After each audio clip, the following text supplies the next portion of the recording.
AP cabinet లో CM Chandrababu కీలక వ్యాఖ్యలు. ఇద్దరు ముగ్గురు ఎమ్మెల్యేల ప్రవర్తనతో ఇన్నాళ్లు నిర్మించుకున్న మంచి పేరు దెబ్బతింటోంది. పేపర్ల నిండా వారు చేస్తున్న పొరపాట్లకు ప్రస్తావిస్తూ వార్తలు వస్తున్నాయి. దీనివల్ల అందరికీ చెడ్డ పేరు వస్తోంది.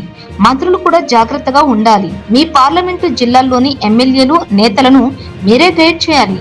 ఇలాంటివి జరగకుండా చూసుకోవాల్సిన బాధ్యత మంత్రులది, ఎమ్మెల్యేలది. సీఎం చంద్రబాబు.